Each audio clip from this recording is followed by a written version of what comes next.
جب پہنچنے کے بعد ہوٹل میں آپ کو آپ کے معلم کی جانب سے لنچ باکس وغیرہ ملیں گے، ڈبے ملیں گے.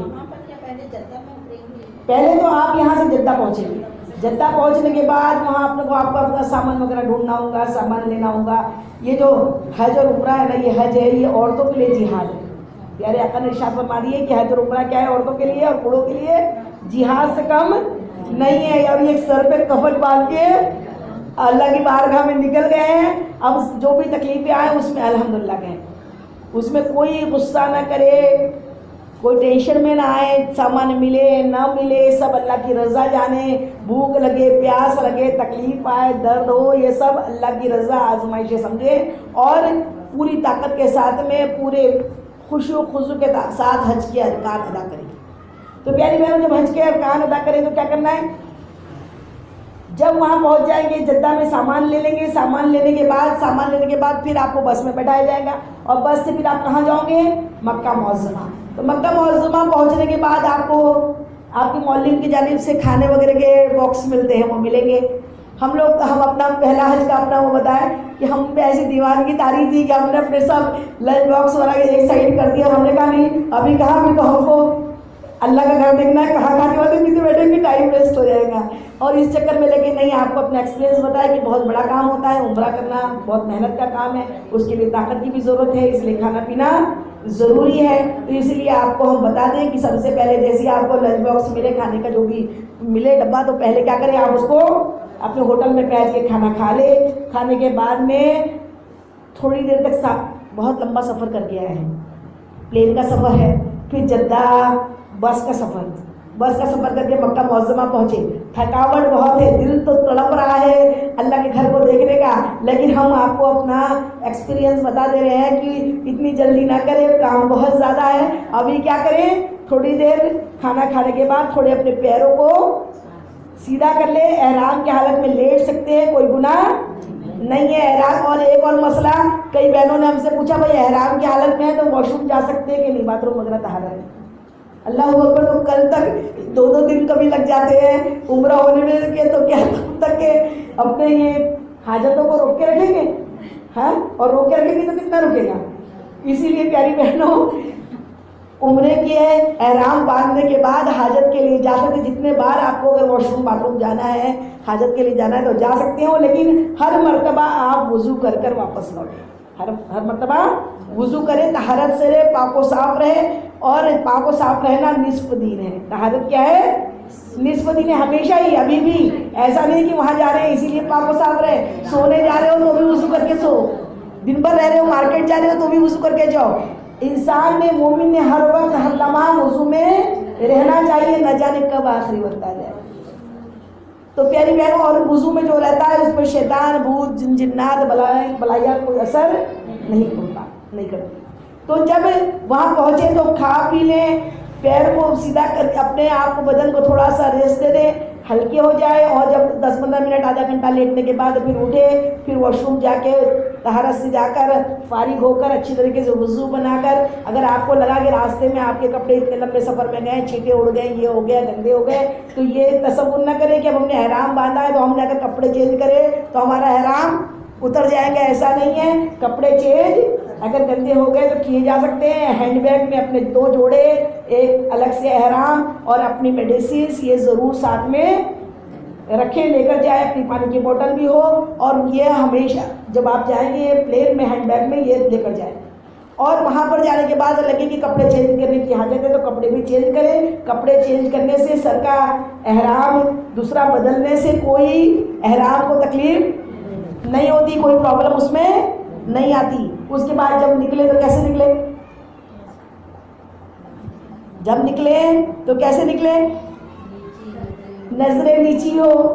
ابھی مکہ معظمہ پہنچے ہیں ہوٹل سے، اب حرم پاک جانا ہے تو حرم پاک جانے کے لیے کیا کیفیت آنی چاہیے، کیا ایموشنس ہونے چاہیے؟ وہ کیسے کہ بھئی ابھی بہت بڑی بڑی بلڈنگ دکھ رہی ہے، مارکیٹ دکھ رہا ہے، وہاں تو بڑا مارکیٹ ہے، تو پتہ لگا مارکیٹ ہی دیکھنے بیٹھ گئے. تو پیاری بہنوں، ہمارے انڈیا میں ایسا کچھ نہیں ہے جو نہیں ملتا سوائے کعبۃ اللہ کے، زمزم کے، مدینے کے. انڈیا میں وہ چیزیں نہیں ملتی.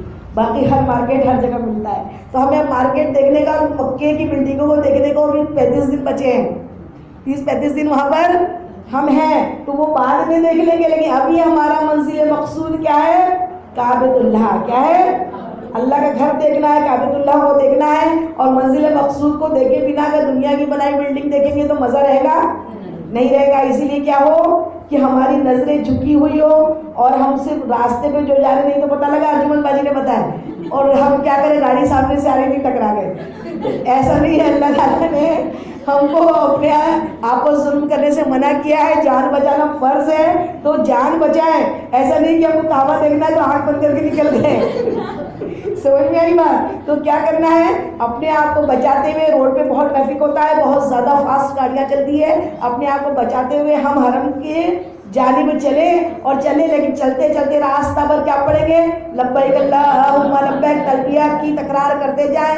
ہم عورتیں ہیں, زیادہ زور سے تلبیہ نہیں پڑے گی, ہم اتنی آہستہ پڑھیں گی کہ ہم سن سکیں, ہماری آواز دوسروں تک نہ جائے. مردوں کے لیے زور سے پڑھنے کا حکم ہے, آواز کے ساتھ آواز پڑھنا ہے. تو پیاری بہنوں, جب ساری راستہ تلبیہ پڑھتے ہوئے جائیں, درود پاک پڑھتے جائیں اور اپنے ہر گناہ کو یاد کرتے ہوئے جائیں کہ مولا تیری دربار میں آئی ہوں, اے اللہ میں فلاں وقت مجھ سے وہ گناہ ہوئے, فلاں وقت مجھ سے وہ گناہ ہوئے, اے کریم مجھے معاف فرما, اے کریم مجھے معاف فرما. استغفار پڑھتے ہوئے, تلبیہ پڑھتے ہوئے جب حرم پاک کے دروازے میں پہنچے تو جو بھی دروازہ آپ کو آپ کے ہوٹل کے قریب ملے, 24 نمبر کا گیٹ جو ہے وہ باب سلام ہے, اور باب سلام ہر وقت کھلا نہیں رہتا, اس کے چکر میں ٹائم ویسٹ کرنے کی ضرورت نہیں ہے. جو گیٹ آپ کو پہلے مل جائے اس گیٹ سے آپ داخل ہوں گے. لیکن ابھی داخل ہونے کے پہلے جیسے ہی آپ گیٹ پر جائیں تو کیا کریں, ادب سے کھڑے ہو جائے. بہت رش ہوتا ہے, سب پیچھے سے لوگ آتے ہیں, زیادہ وقت نہیں رہتا ہے. ادب سے چند لمحے کا وقت ملے گا آپ کو وہاں کھڑے رہنے کے لیے. چند لمحے آپ کھڑے ہوں ادب سے. جس طریقے سے کسی بڑے بادشاہ کے دربار میں جاتے ہیں تو بغیر اجازت کے جاتے ہیں کیا, تو پھر یہ تو بادشاہوں کا بادشاہ ہے اور وہاں بغیر اجازت اندر داخل کیسے ہوں گے. اسی لیے کیا پڑھے وہاں پر, اللہم افتح لی ابوابا رحمتک, اے اللہ اپنی رحمت کے دروازے کھول دے, اللہ اپنی رحمت کے دروازے کھول دے. پھر لبیک بھی پڑھے اور نویت سنت الاعتکاف پڑھے, سنت اعتکاف کی نیت کرے. اگر یہ سب یاد نہ ہو تو اتنا کہے, اللہ اپنی, اللہ ہر زبان جانتا ہے, اے اللہ اپنی رحمت کے دروازے مجھ کو نگار کے لیے کھول دے.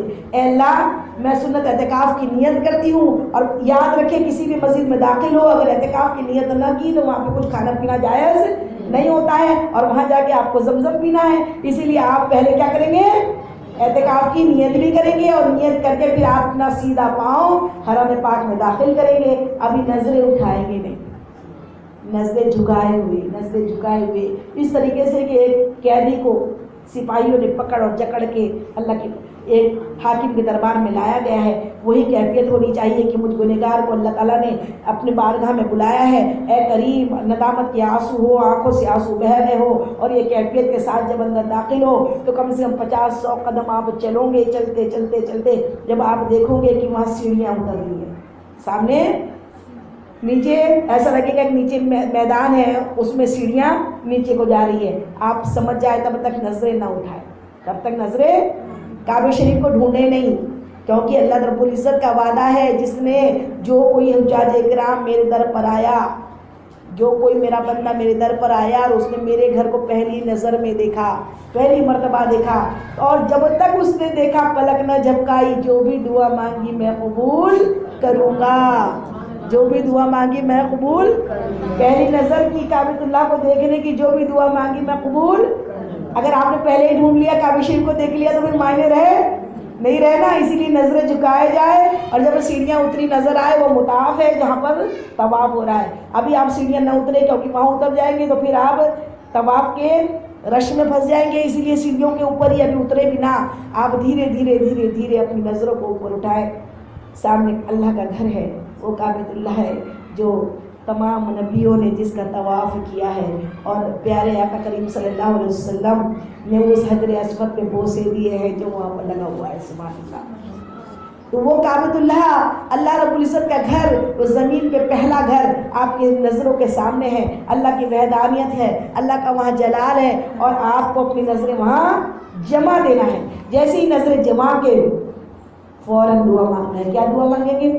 دعا ایک اور جامع ہم اللہ کے محتاج ہیں اور اللہ اپنے سوا کسی کا محتاج نہ کرے۔ اے اللہ مانگیں گے اور مانگتے جائیں گے، تجھ سے تو مانگتے ہی رہیں گے، تو مانگیں گے تو مانگنا تو بہت ہے اور پلک جب کے تک وقت بہت کم ہے، اور اللہ کا پرومس ہے، اللہ کا وعدہ ہے کہ ایک دعا میں قبول کروں گا۔ تو پیارے حضرت ابراہیم خلیل اللہ کی یہ دعا ہے، جامع دعا ہے، وہ میں آپ کو سکھا دے رہی ہوں، اور وہ دعا یہ ہے، کیا مانگے؟ اے اللہ زندگی بھر میں تجھ سے جو جائز دعا مانگوں مجھے میری قبول فرما۔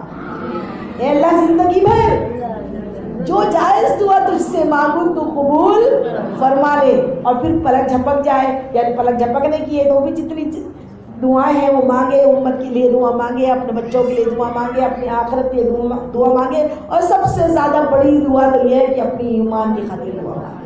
اے اللہ جب تک دنیا میں رکھ ایمان پہ رکھ، اور ایمان پہ خاتمہ نصیب کرنا مولا، ایمان پہ خاتمہ نصیب کرنا۔ ایمان ہے تو سب کچھ ہے، اور انت بھلا تو سب بھلا، انت بھلا نہیں تو کچھ بھی بھلا نہیں ہے۔ رب العالمین ہمیں آخر دم تک ایمان پر رکھے، اور ہم گنہگاروں کو بھی یاد کر لینا، مجھ گنہگار کی بھی یاد کر کے میرے لیے بھی میرے ایمان کی سلامتی کی دعا مانگ لینا کہ اللہ شیطان کبھی نہ بہکائے، جب تک رکھے اللہ اپنے دین کی خدمت کے لیے رکھے، اور دین کا کام کرتے کرتے موت نصیب فرمائے، شہادت کی موت نصیب فرمائے۔ تو پیاری بہنوں درود پاک پڑھ لیجیے، اللہم صلی علی سیدنا مولانا محمد وعلی آل سیدنا مولانا محمد وبارک وسلم، صلاۃ و سلام علیکہ یا رسول اللہ صلی اللہ تعالی علیہ وسلم۔